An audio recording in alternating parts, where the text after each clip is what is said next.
Libra rising. How you doing, Libra?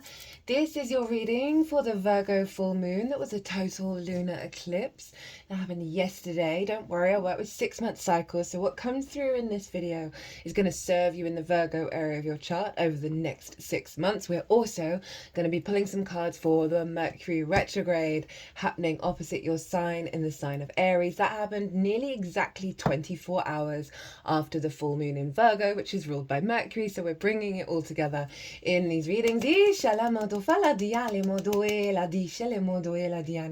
Hello and welcome. My name's Chloe. I work with card divination, astrology, and I channel multi-dimensional energies through my body. You just heard some vocal light language and now you're seeing some physical light language. All of this will happen throughout the reading, and it brings in healing, attunement, and activation codes to the messages that are coming through. Now, that is a collective reading. That's always the first reading that goes out, and most of the information is over in that reading, right? So that's where I break down the astrology in way more detail, although admittedly for the first time really ever, most of that collective reading was channeled. I got so many channeled messages in the lead up to that eclipse. It was wild. Not surprising, I've got a Virgo sun, so I go through all those channeled messages. The collective tarot was very much in alignment, and those messages were very connected to the astrology, but I also talk about the astrology in way more detail of the exact moment of the full moon, of how everybody's talking to each other, and I tap into the most integrated and expansive intention of that eclipse, which then acts as the root energy for all the varying possibilities of your own unique life. Helps just give some bigger perspective of that's what's going on, even if something might be frustrating. So if you want a deeper understanding of this eclipse, pause this video, go watch that. Also, there were so many channeled messages, so much support came through of things to do and how to work with it. And then come back and watch this, because I'm going to be focusing predominantly on the houses that this is showing up in, and not going into the details of the astrology so much. Now, I read for the rising signs. So for those of you who do not have Libra in the first house, look to the house it does fall in your natal chart. Look to the themes of that house, and you want to apply those themes along with all the other meaning you've got going on in the sign of Libra to the messages that come through, because it will be as if that Libra energy, wherever it falls in your natal chart, has now energetically moved to the first house. So the astrology for the rising sign will always still link in. You've just got to add on your own natal chart meaning on top of it, right? For example, I've got Libra in the third house, so I'd apply the themes of the third, as well as I've got the asteroid Juno, so I'd apply the meaning of Juno to the messages that come through in this reading. As always, take what resonates, leave what doesn't. So let's get on with it. There's going to be 3 cards for this eclipse. The first card is going to be what's been cleared out with this eclipse. It's the South Node, releasing, letting go. And then we'll have a card of what's being activated that's then going to unfold over the next 6 months, as well as a card of how to work with it. Oh, I'm feeling a tickle come up in my throat. I'm going to pause and clear that. Obviously some throat chakra stuff is going on here. That is often the way. So, my lovely Libra risings, where did this eclipse happen for you? Well, firstly, I want to say, if you want an even deeper understanding of this South Node moon, right, there is a Pisces North Node, Virgo South Node transit series where I go into the big themes of the eclipse cycle. It's in its own playlist. It's really easy to find, and there's so much content in there that is incredibly valuable. I've been applying all of it to my own life, and my whole reality is dissolving in the best possible way. So what I'm going to be talking about, you'll get even more resonance if you go watch that transit series as well. So this is happening in your 12th house, my lovely Libras, right? This is the hidden house, the house of mysteries, the unconscious realms, the unconscious spaces, things going on behind the scenes. Now, in those unconscious realms can be trauma responses, limiting beliefs, and distorted love languages, right? All of that good stuff. And the 12th house is often associated with sort of mental health issues, right? Anxiety, depression, loss, grief, and also isolation, because it's a withdrawal energy. It's going inward. Now, underneath all that good stuff is, in fact, the magic of your soul. It's your power-up, and your power-up is Virgo. And it's the cosmic joke from the cosmic troll that is the cosmic universe that puts the magic of our soul And that is just us, just without the conditioning. Underneath all the conditioning, all the unconscious conditioning, which is incredibly difficult to work with, which is why you see in spiritual traditions, book religions, that the way through is in, right? And so the peeling back of the layers of all the conditioning. So this full moon, the moon was in fact eclipsed. Total eclipse of the heart. And the full light of sun was beaming down on us. And so this was reorientating and releasing a lot of restrictions in the 12th. Might have highlighted all of the difficulties around the eclipse. It was quite a wild eclipse where they were making harmonious aspects to Uranus, and Uranus is the nervous system, right? It's a very high stimulated energy, and so our nervous system, especially because it's in Taurus, gets dysregulated. And so there may be very sudden things that were happening that were linked into what was being released, linked into a lot of old conditioning. But it was also helping let go of the worry, let go of the fear, and clear out some really blocked energy in the 12th, because the sun was the full light of the sun, so there was a vision and clarity about what was going on there, of being able to see your magic very clearly. So,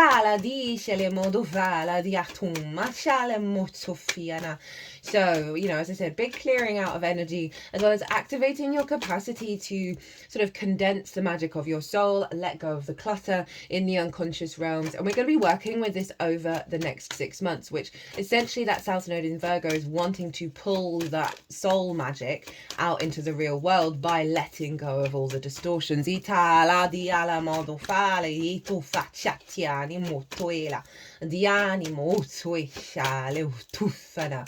an intense moon, right? You may have found yourself spending time alone, okay? You may have had some old wounds, old limiting beliefs pop up. Okay,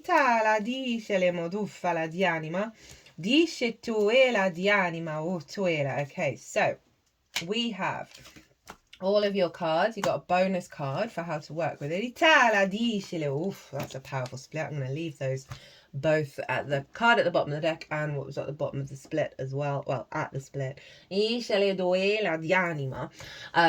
essentially, the intention of this is to let go of control and lean into your dreams, right? And allow that Virgo energy to facilitate you from the unconscious realms. Right, so what's being closed out? What's being released with this moon? Right, and so we have got the 7 of Wands in reverse. Now, I have a little bit of a different interpretation to the 7 of Wands, predominantly because of the facial expression of this person, because they have the higher ground, right? Which means that they've got something of value. They're in a good position. But do they look like it? No. They look absolutely terrified. They look like they're bricking it. And they're interpreting this 6 of Wands as needing to be on the defensive. And so this is more of like a scarcity mindset, like competition. There's not enough space for me. I've always got to do battle. I don't know my own value. Very, very unconscious responses. This is for me one of the big collective energies that we're working through at the moment, is to realize that we are of value and that we are loved. And we don't have to fight with the outside world in order to understand that. So that's a really beautiful energy to show up in the 12th, right? Of that fear, that worry, and not seeing things clearly because things are hidden in the 12th. Limiting beliefs around your embodiment of self, right? Of being able to know your own value and facilitate that. But you may have had situations around that eclipse that were the exact opposite of that. I want you to trust in the process. We've got retrogrades going on at the moment. One of them is Mercury, and obviously linked into this moon. The North and South Node are really pushing us into new spaces and also refining our sense of self, and so often that does mean that a lot of old stuff over the last 18 to 19 years, because this was the last time we had the South Node in Virgo, North Node in Pisces, a lot of old crap is coming to the surface, basically. Gotta hold the line, hold the faith. But I love that's turning up, because that's definitely a deep wound that's rocking around in everyone's unconscious space of, am I good enough, right? That leads to anxiety and worry and fear and like seeing battle everywhere, right? Right, what is being activated, my loves? So this is what the eclipse is bringing in that's going to unfold over the next 6 months. This is the most integrated and expansive intention of this eclipse. We have the Chariot. Hello, Cancer card, obviously ruled by the moon. Love this. Really, really, really like this. And you've got Cancer in your 10th house of life purpose and career. So that's a really lovely harmonization. Because the Chariot doesn't try and control things. And one of the big energies of Virgo is to control. Control their reality, right? Talk about a lot of that in the collective reading. Go check it out. But this figure isn't holding the reins. They are being guided by their inner balance of yin and yang. This is a victory card. This is a movement card. This is a confidence that every experience you've ever had is in fact a resource. And what a beautiful energy to come into the unconscious spaces when we're in fear, we're in regret, we're in worry of shoulda, woulda, coulda, right? All the distorted experiences that we've had that have impacted how we move through the world. The Chariot's coming through very confidently of you seeing all of those patterns, you having an awareness of them and turning them into resources rather than struggles and difficulties. I really love this in the 12s because it's a lot of, this figure is very protected. They also understand the stars and the alignment. We've got astrological symbols going on. There's a lot of magic here of you embodying your magic and having this sense of movement without control in the 12th house, this sense of victory, this sense of home, this sense of protection. And as I said, Cancer's your 10th house of life path, right? So this is reorientating your unconscious spaces in alignment with your path.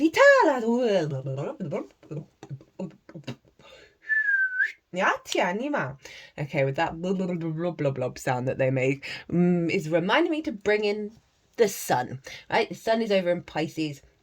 And obviously the sun was blocking out the moon. So we had big Piscean energy show up. And that is in your 6th house of work.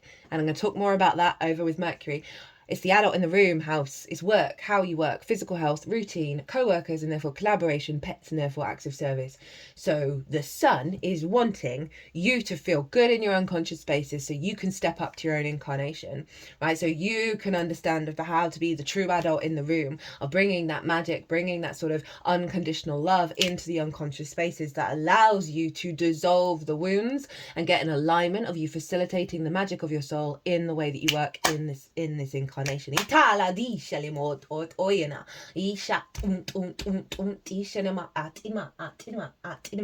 how to work with it.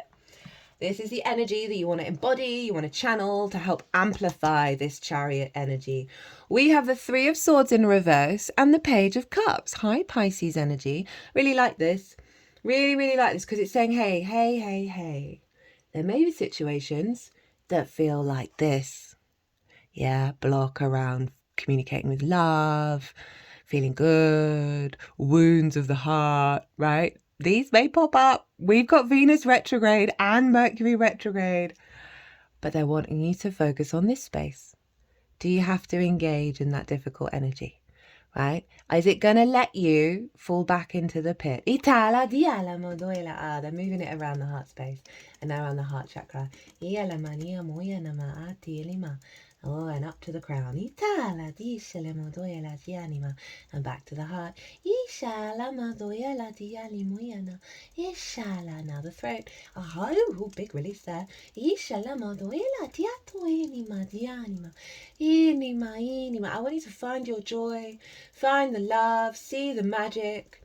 Let envisage those swords falling away as you see them show.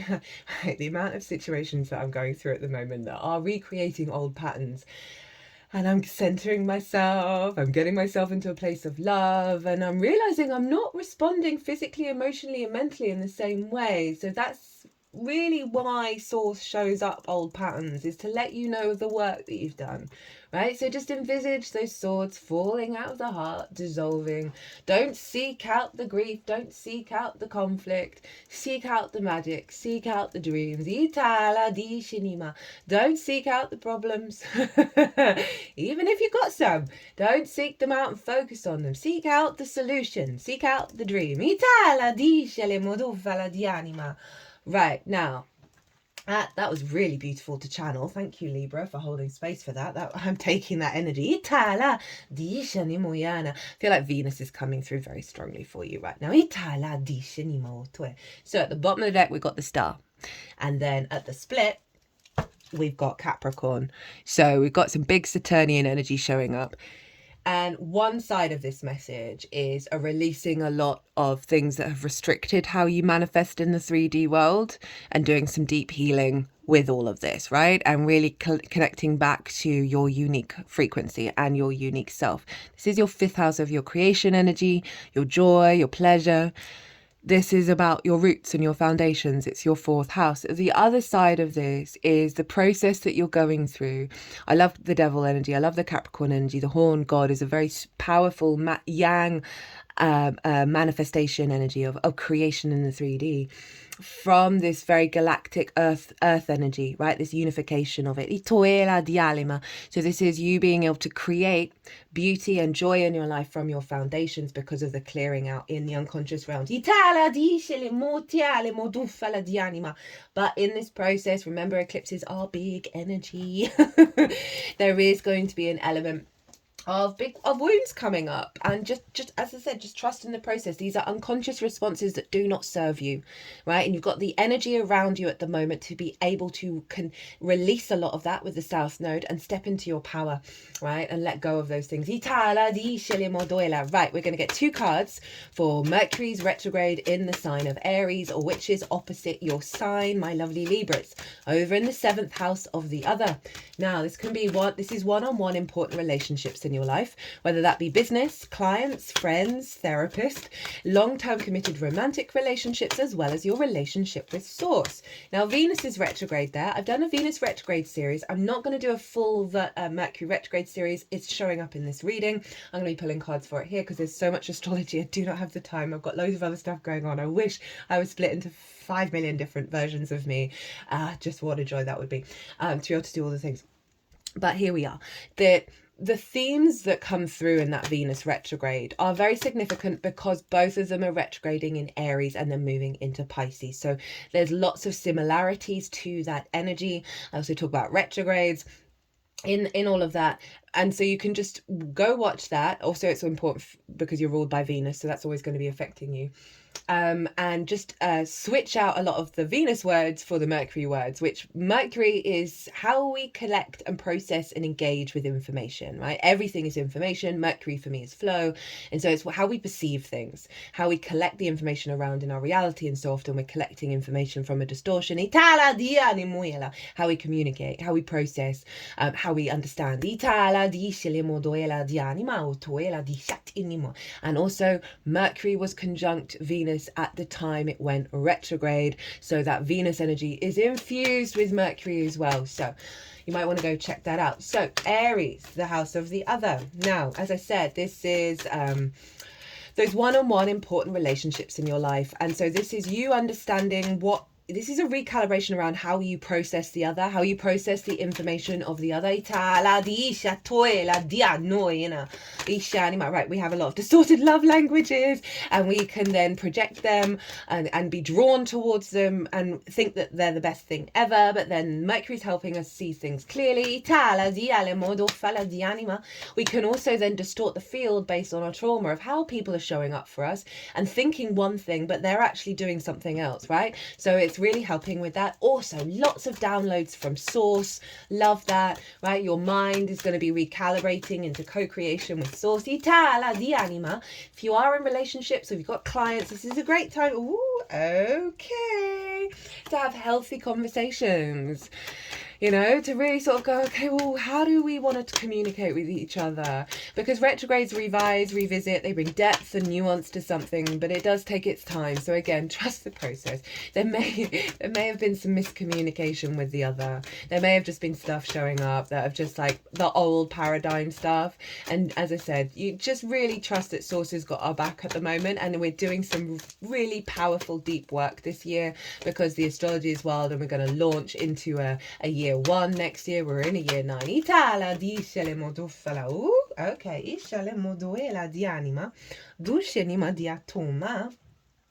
Then going to move into the sign of Pisces, which we've already talked about, right? And so, as I said, well, actually, I don't think I mentioned this bit.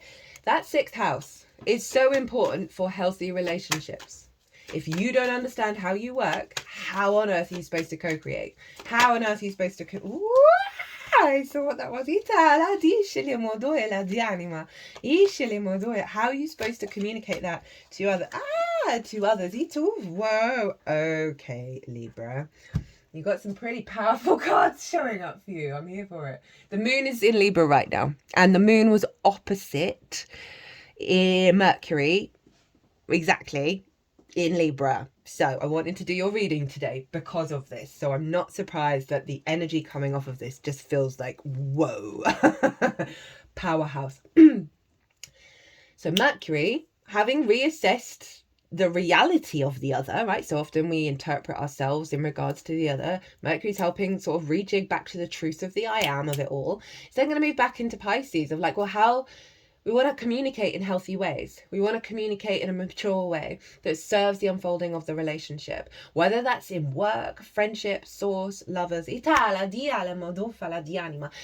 brainstorming of how to work, elevating the way that you work, because you're drawing in source energy from the Aries into your 6th house. Now, Libra, you know I've been telling you, been saying this for years, pretty much since the South Node moved into your sign, which was a while back. What was that? July 2023, that if your relationships aren't serving your long-term goals, if they aren't working at a higher level of maturity, I mean, this is for everyone, but it's you've got Saturn in your 6th. It's been there a while. You had the South Node in your 1st house of like, who are you and what do you want? So this is really doubling down on it. We're going to have 4 planets. We've got 2 already that are retrograding in Aries back into Pisces. So there's such a focal point with these 2 signs and with Virgo, right? This is the power dynamic of the year. Of your unconscious love responses, whether that's the way that you work, the way that you build in your own world, as well as how you connect to others, being cleared out so you can connect to a higher level of maturity and synchronicity and magic and love in your relationships, whether it's with work or whatever. But you got to get right with yourself. This is a great time to release trauma responses linked into how you show up. Of letting go of trying to control, letting go of the fear of not knowing what's going on, and really leaning into the support from source that's going to help show up of how to be mature, how to be the adult in the room, and what it is that you truly want, and bring it to the table if you allow it. Yana. Isha. Ya tumma atum tum tum tum tum tum shalama yanama. That was cool. Okay, so let's get into it. This is the intention of what Mercury's doing in the sign of Aries. So this you can apply to whatever's going on in your 7th house during the Mercury retrograde. 10 of Pentacles. Love this. This is you getting right with source. This is you co-creating at a level that serves you for the long term. This is you getting the downloads, the plans to build for the long term. This is legacy energy.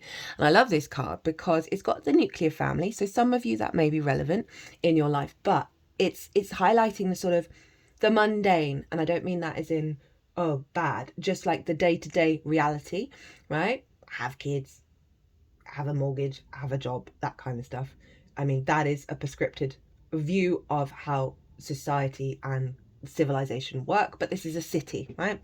You know, that's why I could go into a deep rabbit hole of program to do these kind of things in order to facilitate those at top. That's just one way of looking at it, right? Let's look at things with love. We've also got this elder figure who's got all these esoteric symbols, and this represents deep wisdom and the metaphysical, the unseen realms.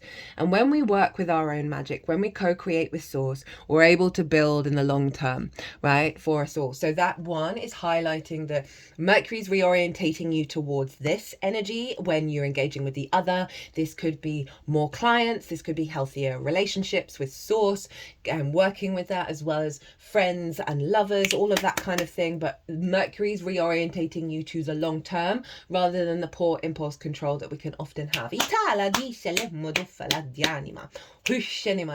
Right, how to work with this energy. This is what you want to embody, with Mercury being retrograde, and we have the Four of Wands. Really like this. So this is like celebrations, right? This is for me, the harvest. This is about putting in the work for things to grow and then reaping the rewards of it. So it's a two-pronged thing. It's letting you know you have things to celebrate, right? You've been doing the work, and not to lose sight of that. But there's also this element of, during this process, find things to celebrate. Feel that sense of achievement, feel that sense of satisfaction that the harvest has come in and you did the work, right? You're working with other people and collaborating. Focus on that energy, right? And allow that to like flood through you in all the situations that may be happening, right? So say you've got a scenario that's like, oh, this isn't working. This isn't collaboration. I don't feel satisfied. I don't feel like we're working together to get the harvest in whatever form. Have that thought, have the emotion, let it go through you, then go find something where you do feel like. With that card, I'm always like, celebrate the fact that you brush your teeth. Celebrate that you co-created with your toothbrush and toothpaste to brush your teeth, right? Find those little things to build on it all. At the bottom of the deck, we've got the Queen of Swords. We've got your card, Libra. And this is kind of acknowledging you've been through some difficult times with all those clouds, but your head is above the clouds now. I want you to focus on that, not the problem, and that you're getting downloads with this bird through the crown from source, and your hand is open to receive. So be open to receive the messages, the synchronicities, your intuition, and this alignment with the clear skies rather than the heaviness and the not being able to see clearly. Right, the Pisces energy, the 6th house of work, how you work, physical health, routines, collaboration. Some of you, right, because the 6th house is pets, this might be you with whoever you live with, or you've got an intimate relationship with somebody, whether it's friends or whatever, of going, hey, let's think about getting a pet. That could definitely be a vibe, with both Venus and Mercury doing the same thing, of having those conversations of wanting to bring something into the household. So this is the intention of what Mercury's up to in the sign of Pisces. And we have the World card. Now I lean more into the imagery of this than the meaning. The meaning comes secondary. That this is you seeing yourself very clearly, right? And look at the finery that you're in, not sex specific. This deck is the John Bauer Tarot. It's based on sort of fairy tales. But there's this sense of, look, we've got the throat chakra energy, we've got the clarity, and then we've got the root chakra of the red, right? So really coming into balance and seeing yourself very clearly, seeing your needs, seeing you be the adult in the room, and it's bringing abundance. It's bringing a joy, right? It's this figure isn't in a sack, isn't in a robe of or in a sack, right? There is this energy of fertility.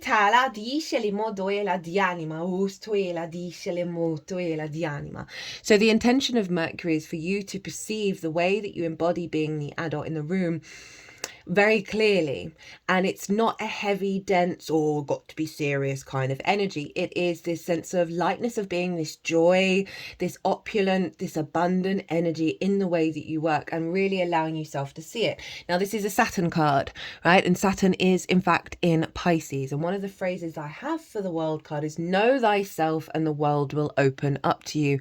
So that Mercury energy is really wanting to get you to understand who you are and clear the clutter, right? So you've had certain dynamics, whether it's be work or relationship, where it's just not working together. Like there's an imbalance.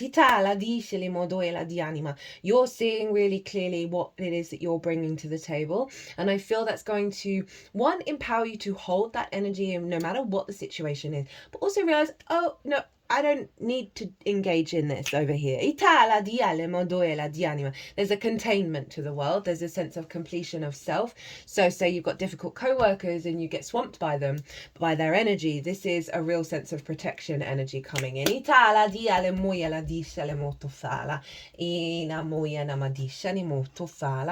And then how to work with it. I believe, I think this is the Hanged Man. Let me pause and look that up. I'm really sorry. I'm pretty sure it is. Yes, I was right. It was the Hanged Man. It's just, it kind of always reminds me of the Lovers, this image. So this is what to embody, the Hanged Man. Allow yourself to open up your perspective of how things work, right? And how you work and how things co-create. And really allow yourself the space and the time. You know, this figure is looking up to this being in the tree, which feels like that sense of divinity that the Hanged Man is trying to connect to, that co-creation with source, and embody that in the way that you work. But there's this real sort of dreamlike energy with this figure of and their hands are over their heart space, of really wanting to evolve and elevate how they perceive reality. So you've got two major arcana with that Pisces energy, which is kind of highlighting the powerhouse that's going on. And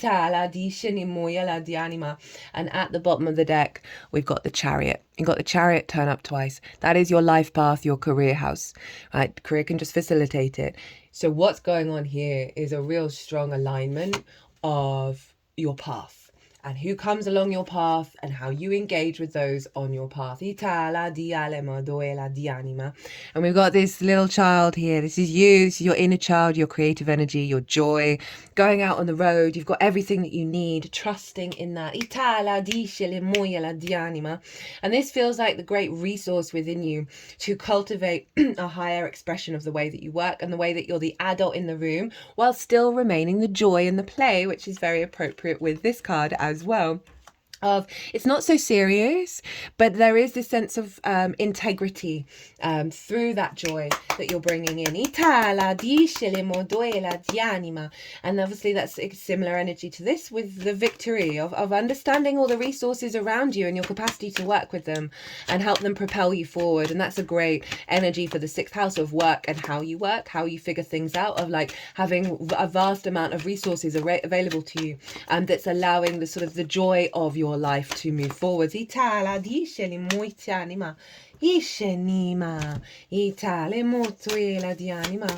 Oh, no, just the one, not half the deck.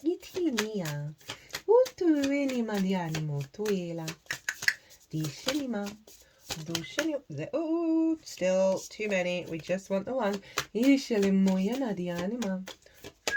Yeah, oh, there we go. And that was one of the ones that flipped out.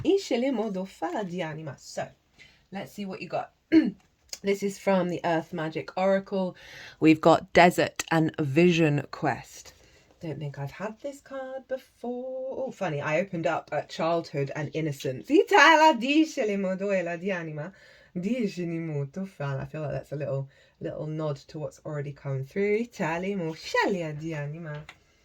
In this arid climate zone that we call desert, images shift and change throughout the day, yet always maintain a sharp and defined presence.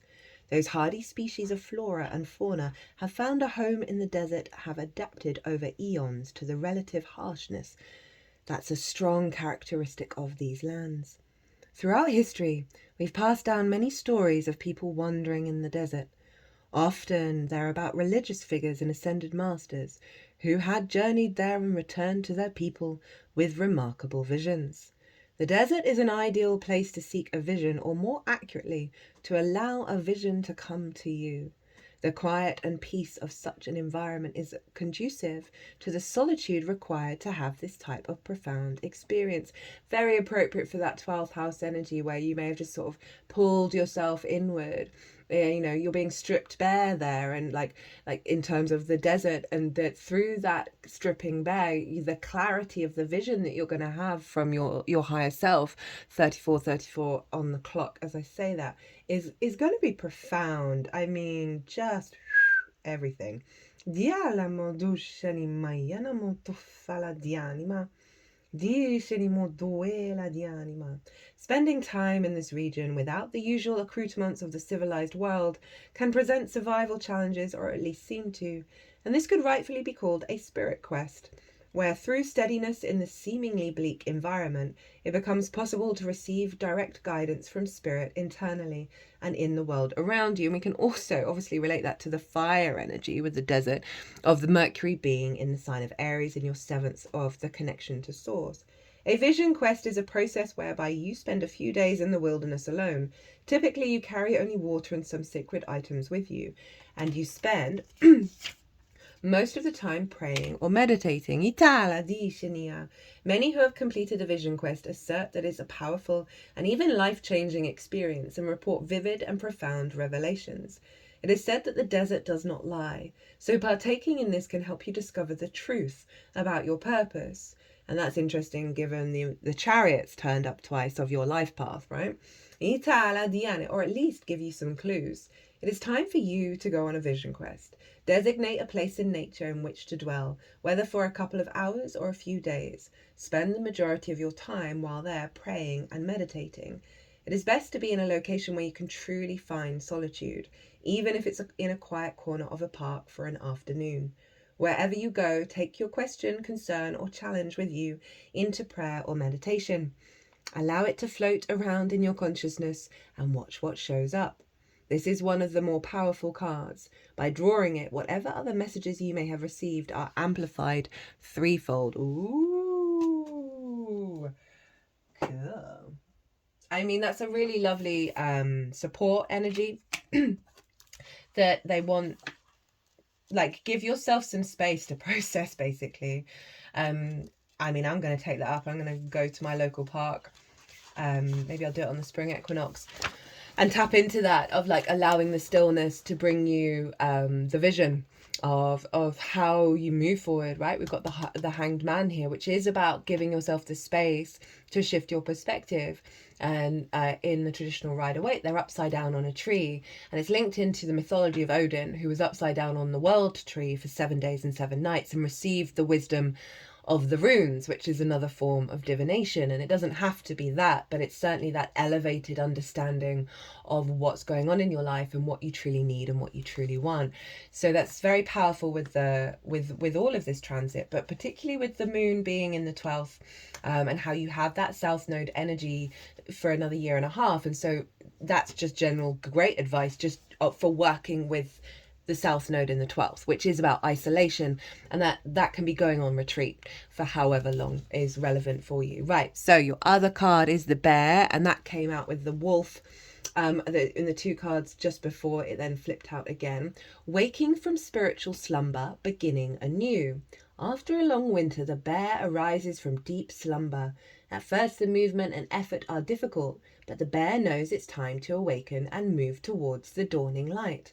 The bear card represents an individual on the cusp of new directions and personal transformation. The initial weeks and months of this spiritual quest may feel tricky, cumbersome, and full of obstacles, but you have no choice, bear. Winter wanes and the warmth of spring emerges, and your transformation begins. When in balance, inner strength, yearning to grow. When out of balance, withdrawal, lethargy, heaviness. Bring into balance movement and exercise. I mean, that's a really beautiful final card, right? Of trusting in the process. And there may be some obstacles and some tricky bits, but what's unfolding is this spiritual transformation in the 3D realm. And that doesn't have to be all the bells and whistles. It's simply you finding more resonance and connection to your soul, right? And this clarity of your existence. At